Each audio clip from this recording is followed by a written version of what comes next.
Fraksi Partai Aceh. Assalamualaikum warahmatullahi wabarakatuh.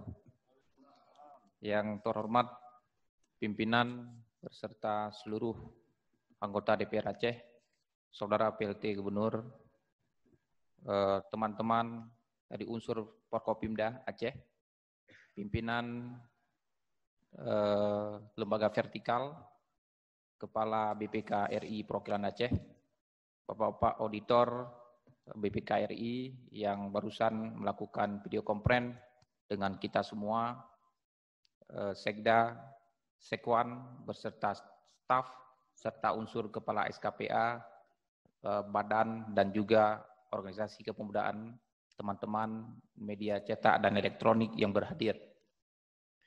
Pada kesempatan yang berbahagia ini, karena kebetulan ikut dihadiri langsung oleh Saudara PLT Gubernur, saya meminta izin untuk berbicara beberapa menit, Pak Pimpinan dan teman-teman sekalian. Pertama, mungkin kita lupa semua tadi mengucapkan ucapan belangsungkawa. Selain kita mengucapkan kepada almarhum Bapak Husni Bahari Top, yang juga mantan Sekwan dan Sekda Aceh, kita lupa mengucapkan belangsungkawa kepada salah satu anak Aceh yang merupakan pahlawan tanpa tanda jasa, Muhammad Zaki, asal Aceh Utara, yang mengabdi dan meninggal dunia di Nabire, Papua.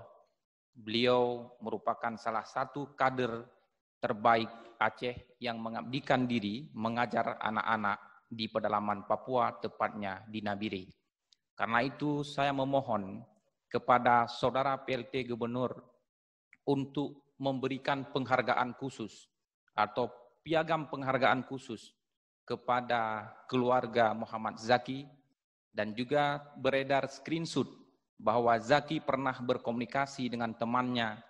Dia menginginkan agar ibundanya yang berada di Aceh Utara, yang sekarang menumpang di rumah saudara, untuk dibangunkan rumah layak huni kepada ibundanya yang tinggal sebatang kara setelah ditinggalkan oleh orang tua laki-lakinya yang meninggal dunia.